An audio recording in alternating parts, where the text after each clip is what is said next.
cadre de cette présentation, nous allons nous intéresser à plusieurs contextes clos issus de souterrains. Et nous vous présenterons les premiers résultats d'analyse organique de contenu. Alors, le premier site est celui de l'habitat de Quimper-Kervouillec, qui a fait l'objet d'une fouille archéologique en 2011 par Éric Nicolas, qui est un collègue de l'INRAP, sur une superficie de 3 hectares. Le site se situe au nord de Quimper et l'emprise couvre 2 zones principales, la zone A qui correspond à un établissement du premier âge du fer et la zone B à 2 établissements ruraux. Donc on s'intéressera plus particulièrement à la zone A qui a livré donc un enclos donc représenté ici par 4 fossés qui sont parallèles 2 à 2. Donc ces fossés s'interrompent à cet endroit pour marquer l'emplacement d'une entrée qui dessert une cour puis un bâtiment. Donc on s'intéressera plus particulièrement à cette cave qui a été recreusée par la suite par l'un des fossés de l'enclos. Donc c'est une cave antérieure à l'édification de l'enclos qui a peut-être pu fonctionner à un petit moment peut-être avec l'établissement du premier âge du fer. Sachant qu'on a certainement également un bâtiment qui se situe dans cet angle, qui malheureusement a été arasé compte tenu de remontées rocheuses importantes et de blocs de diorite. Donc on avait 2 souterrains, le souterrain 1715 et le souterrain 3705. Donc on s'intéressera plus particulièrement à cette cave 3705, donc, qui mesure à peu près 10 mètres de longueur sur une largeur qui avoisine les 3,50 mètres. Donc son tracé est plutôt rectiligne, excepté dans sa partie nord, où on a un léger rétrécissement, puisque la largeur n'est plus que de 1 mètre à cet endroit, et qui correspond à l'entrée de la cave. Donc cette entrée est matérialisée par 3 petites encoches qui correspondent à des marches d'escalier qui permettent de desservir ensuite très certainement un système en bois de type échelle. Donc on remarquera au niveau de la reconstitution que on avait un véritable coffrage qui est encore très bien conservé, que l'on retrouve contre les parois de cette cave. Donc chaque pièce mesure à peu près la même dimension, à peu près 4 mètres carrés, et elles sont séparées par donc des systèmes de type des aménagements qui sont perpendiculaires ici et là, et qui correspondent à un étroit passage d'environ 30 cm.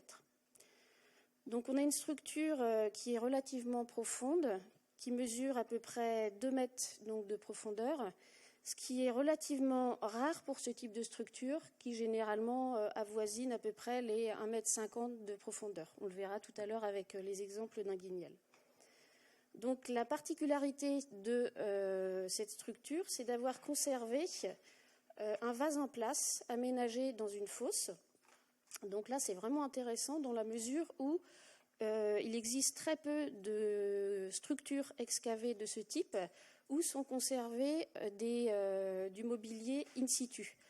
En général, ce sont, on le verra tout à l'heure avec un guignol, les puits de comblement qui sont complètement donc remplis de matériel qui dépendait des habitats qui étaient en surface. Donc on retrouve pêle-mêle bien souvent beaucoup de céramique domestique, du torchis, du clayonnage, de la céramique, parfois des fragments d'objets, je ne sais pas si tu en as d'ailleurs, etc. Donc là vraiment on a une opportunité très intéressante d'essayer de comprendre la fonction de ces structures qui s'apparentent de toute façon, on le pense, à des caves. Alors, un autre exemple de comparaison avec la cave restituée de la première phase du site de Paul Saint-Symphorien, avec, on le voit ici, lors de la première phase d'édification de ce site, un établissement autour duquel et depuis lequel on dessert un nombre impressionnant de caves, dont l'une d'elles ressemble un petit peu à celle que je vous ai déjà présentée, mais qui est beaucoup moins profonde, puisqu'elle doit mesurer 1,60 m. On estime, en restitution, qu'elle devait mesurer 1,60 m de profondeur. Donc vous avez une restitution ici et là, où on accédait à cette cave depuis l'intérieur de la maison.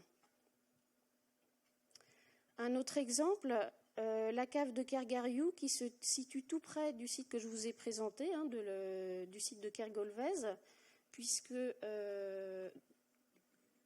c'est pas Kergolvez en fait, c'est Kergolvez, mais enfin c'est plutôt Kervouillec, pardon.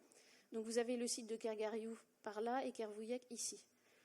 Donc là, cet site a été fouillé par Yves Ménez également. Et on a une structure tout à fait comparable que l'on retrouve ici et qui malheureusement n'a pas été fouillée intégralement étant donné le nombre de jours impartis pour la fouille. Et par rapport à la fonction de ces structures, on se rend compte qu'on a là découvert par exemple une fosse dans laquelle on a trouvé énormément de mobilier métallique et notamment des haches à douille. Donc on a un petit dépôt d'objets métalliques qui est stocké à l'origine dans une fosse, localisé au débouché de l'accès et qui a été protégé par une planche. Et donc on peut s'interroger quant à la fonction uniquement destinée au stockage de ces structures. Alors l'intérêt, je vous l'ai déjà dit, c'est qu'on a pu retrouver un petit vase dans une fosse. Ce petit vase se caractérise par la présence de suie sur sa surface extérieure et d'un résidu noirâtre très important à l'intérieur du vase. D'autre part, il a été peint sur sa surface externe. Alors, au niveau de la datation du vase, celui-ci date de la fin du VIe siècle avant Jésus-Christ, plutôt du milieu, fin 6e avant Jésus-Christ.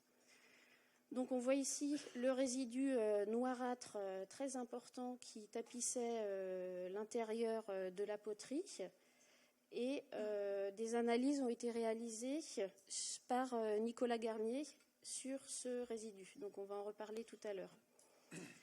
Même chose, on a privilégié 2 vases qui avaient été découverts dans des fossés de l'enclos pour réaliser certaines analyses chimiques. Et au niveau de la datation, on est légèrement postérieur, ce qui correspond bien à ce qu'on a vu en chronologie relative. Alors pour les résultats des analyses, j'y reviendrai à la fin de l'exposé. Donc au niveau du vase grossier et de la coupe, on retrouve dans les 2 cas des graisses animales. Mais également probablement une boisson fermentée à partir de fruits qui sont difficiles à identifier. Donc j'y reviendrai par la suite. Enfin, dans le dépôt que vous avez vu qui a été effectué dans la cave 3705, on voit que ces encroûtements qui étaient présents sur la surface du vase renferment des marqueurs organiques qui proviennent principalement de produits laitiers. On en a parlé déjà un petit peu hier, où on avait vu qu'on pouvait éventuellement imperméabiliser les vases à partir de lait ayant chauffé. Donc ça c'était au moment de l'expérimentation pour la fabrication de la bière. Et on remarque également que ce vase a contenu à un moment du raisin en très faible proportion. Donc, on va y revenir plus attentivement par la suite. Donc là, je laisse la parole à Daniel Tanguy, qui va vous présenter plusieurs contextes de souterrains issus de l'habitat de l'âge du fer d'Inguignel.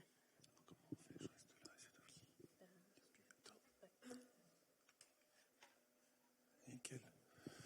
Oui, donc je vais vous parler de quelques souterrains de l'habitat d'Inguignel qui est fouillé depuis 1993 en fouille programmée. Donc, je fais comme ça. Oui.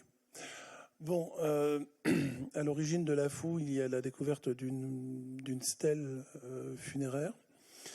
On a voulu connaître son environnement archéologique et en fait, depuis donc un certain nombre d'années maintenant, nous étudions l'évolution d'un habitat qui a été utilisé durant tout le second âge du fer. La priorité donc liée donc à l'environnement funéraire est passée rapidement au second plan devant l'intérêt des structures que l'on a découvert progressivement. Donc, ouais, bon. Alors le site, je vous ai dit que le site était donc utilisé pendant plus de 6 siècles, on le sait, et au-delà même. Et donc, on a différentes phases d'utilisation du site. Bon, celle qui nous intéresse aujourd'hui concerne la première phase, en fait. La première phase d'utilisation du site, c'est... on est... Alors, depuis la réalisation de cette vue, je pense qu'on a, au lieu d'avoir une phase A et une phase B, je pense qu'on a une grande phase à l'Athènes ancienne. Donc, avec le début de l'installation, fin 6e, début 5e, jusqu'à la réorganisation complète du site au cours du 3e siècle avant Jésus-Christ. Et donc, les structures souterraines que l'on va vous présenter appartiennent à la première phase d'utilisation du site. Alors, on a découvert sur cet habitat 9 cavités qui sont différentes. On va en parler tout de suite. Donc, nous avons des galeries boisées, des caves pratiquement, qui ressemblent beaucoup à ce que Anne-Françoise vous a montré. Nous avons des souterrains que je qualifie de classiques, parce qu'on en connaît quand même beaucoup. Alors, pour exemple, on en a un ici. C'est... Non, tu as trouvé de là. Donc, un puits d'accès. D'une profondeur variable, ça peut aller de 2 mètres à 5 mètres de profondeur. À la base du puits d'accès, un boyau en fait, qui permet d'accéder à une ou plusieurs salles, généralement de nombreuses salles. Ici, si vous regardez, on en a 6. D'accord ? Alors, une particularité aussi pour les souterrains en fait, qui sont relativement importants, on a vraisemblablement un puits d'accès, mais aussi un puits de creusement qui a été abandonné après donc, le creusement de la structure. Dans ce puits, généralement, le comblement de ce puits, généralement, ne livre pas de mobilier. C'est le comblement du puits d'accès qui livre du mobilier. Et on va le voir aussi sur une autre vue. On s'aperçoit en fait que la jonction entre les deux parties du souterrain est souvent quand même assez aléatoire, tant sur le plan vertical que sur le plan horizontal, parce que donc on a eu vraisemblablement 2 équipes qui ont travaillé en parallèle. Donc là, le souterrain donc 148 qui est tout à fait classique, avec une chatière donc qui permet l'accès donc à une autre salle qui est dans l'état où généralement on les retrouve, c'est-à-dire complètement comblés en fait. Oui, c'est bien.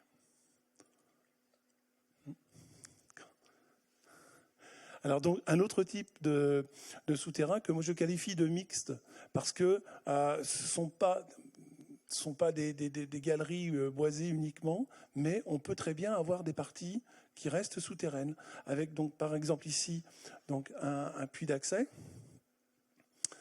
Une partie souterraine, ici une galerie boisée telle que vous avez pu en voir tout à l'heure. Et puis à la suite, on peut très bien avoir donc le puits de creusement. C'est la même chose ici. Ce sont des structures qui sont quand même assez longilignes par rapport à ce que l'on a vu tout à l'heure au niveau du souterrain dit classique, où là on cherche la nature, la meilleure nature du sol en fait pour le creusement. Parce que l'on a aussi parfois des effondrements en cours de creusement. Voilà, vous voyez que ça ressemble quand même beaucoup à ce que l'on a pu voir précédemment. Alors, on vous montre celui-ci parce qu'on reviendra tout à l'heure sur son contenu.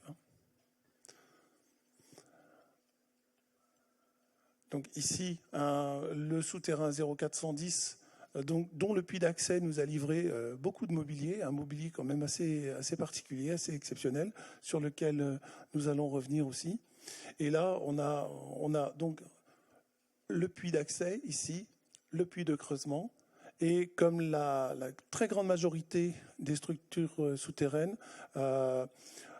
cette structure a été donc, j'allais dire, percutée par des fossés qui datent de la fortification du site à partir du IIIe siècle avant Jésus-Christ. Pratiquement toutes nos cavités sont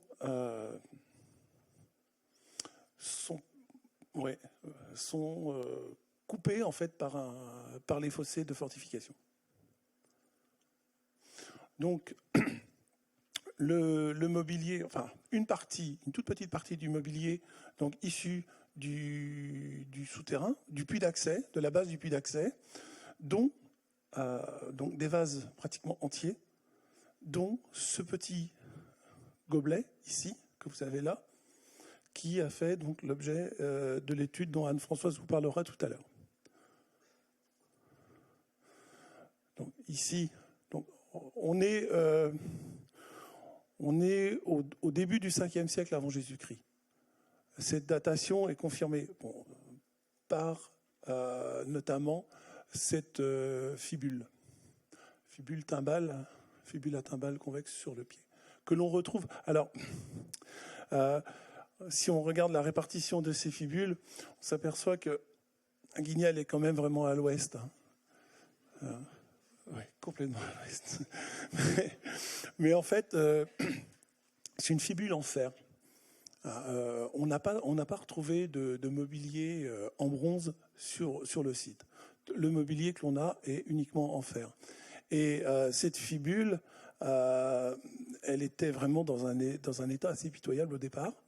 Et je ne veux pas dire que c'est le fruit du hasard, certainement pas, mais je pense que d'autres objets de ce type-là ont très bien pu être découverts et mis de côté parce que c'est un amas complètement érodé.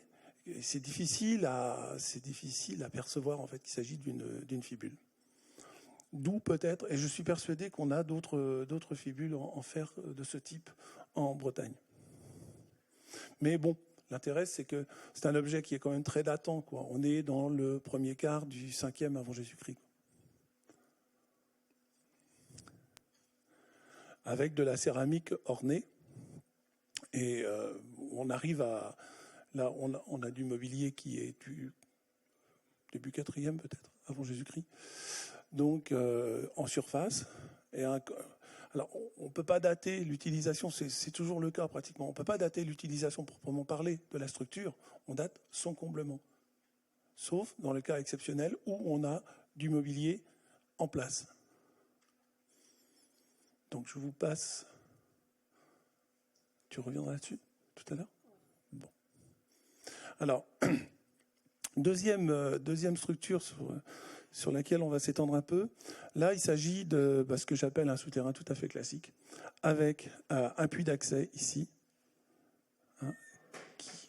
et une succession, non, un couloir, un boyau, je dirais, très étroit, qui mène à une salle qui, elle aussi, est de petite dimension.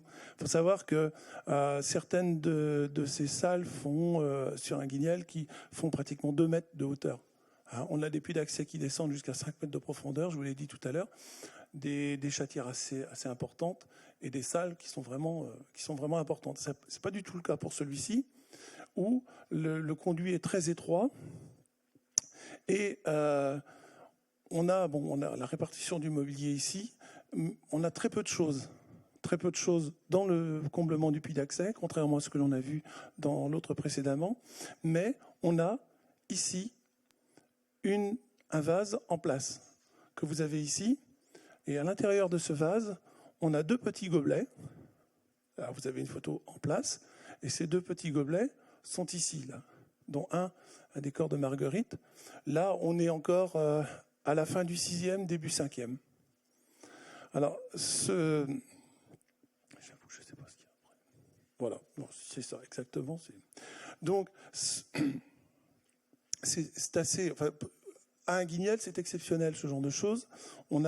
Il est vraiment en place. Et vraisemblablement, il a été déposé dans une niche qui se situe à l'extrémité de la salle.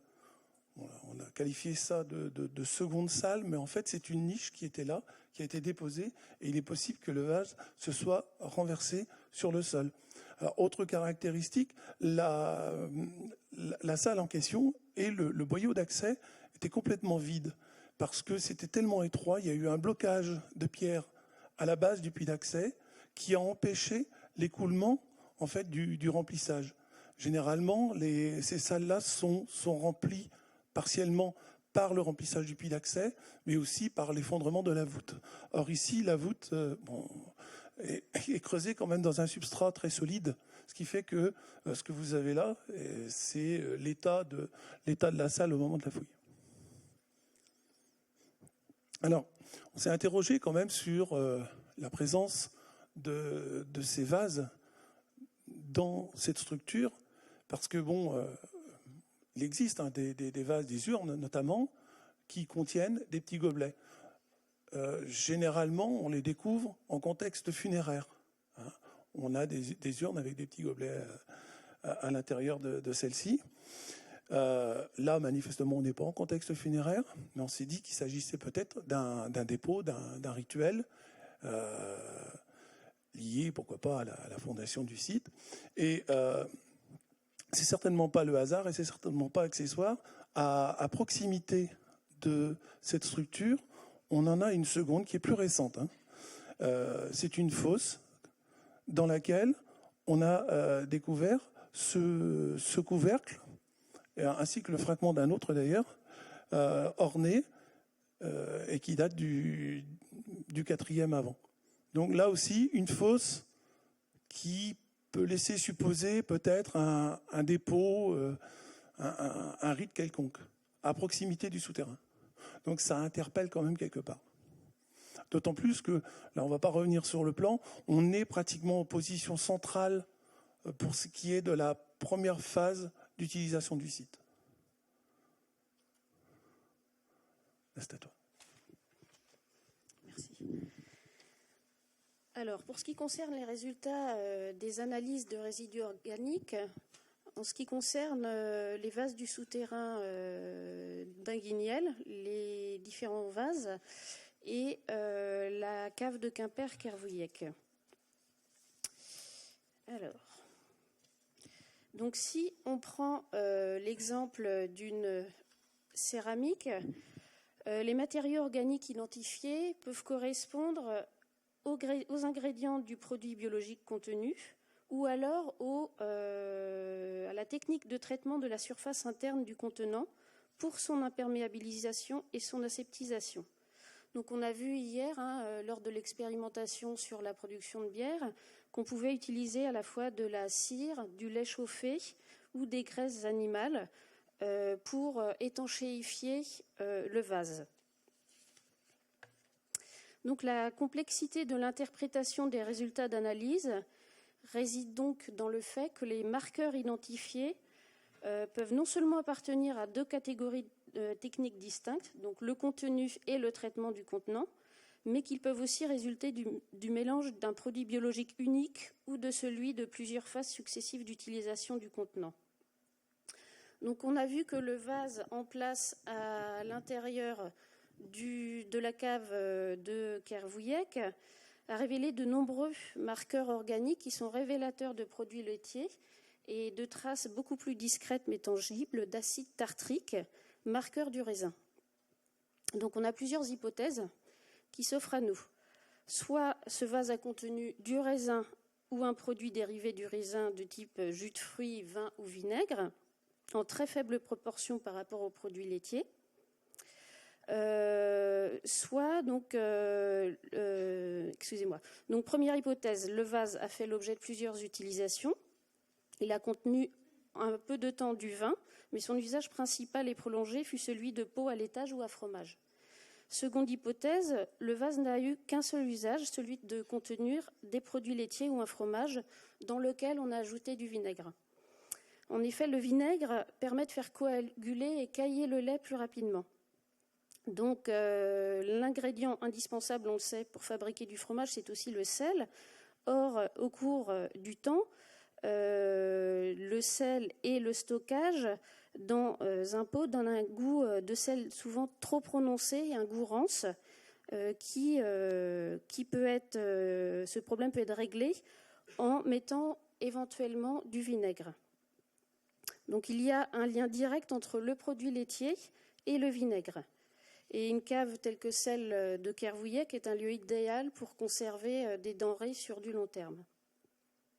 On sait également que le vinaigre peut être fabriqué de manière très simple à partir de raisins de vigne sauvages. On a 2 autres vases donc, qui ont été mis au jour à l'extérieur de la cave, on l'a vu, dans des fossés qui correspondent à l'habitat et qui ont révélé la présence d'une boisson alcoolique produite à partir d'autres fruits que du raisin.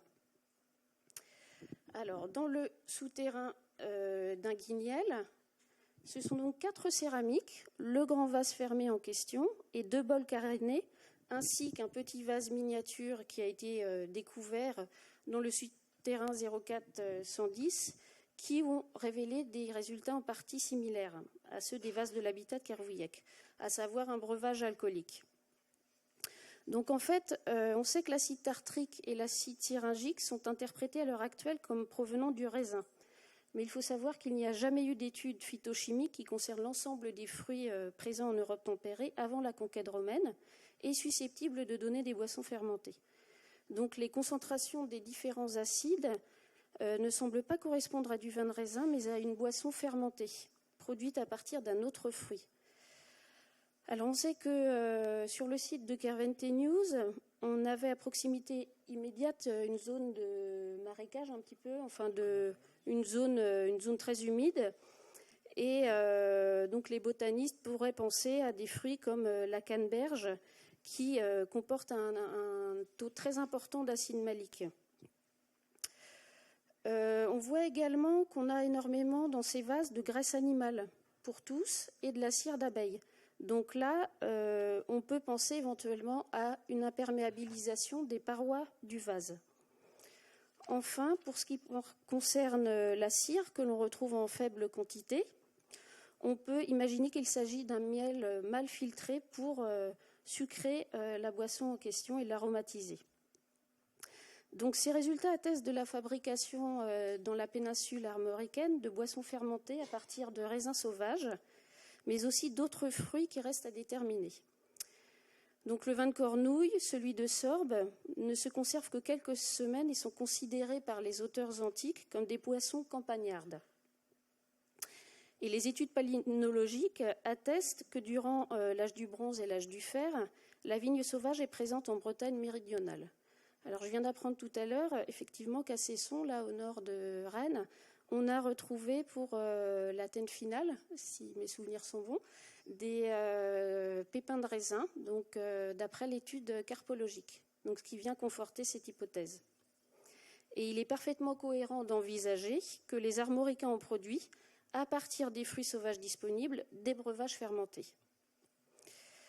Alors on sait qu'à cause du climat et de la méconnaissance des techniques de vinification, on devait produire un vin relativement archaïque qui tournait très rapidement au vinaigre. Et ce vinaigre, on l'a vu, il pouvait être réexploité pour l'alimentation, entre autres pour les fromages. Donc les céramiques du souterrain de Kervente News apparaissent ainsi comme un service pour la consommation d'un vin de fruits sauvages et les jades carénées ayant été retrouvées dans la grande céramique aussi, pourquoi pas. Je vous remercie pour votre attention.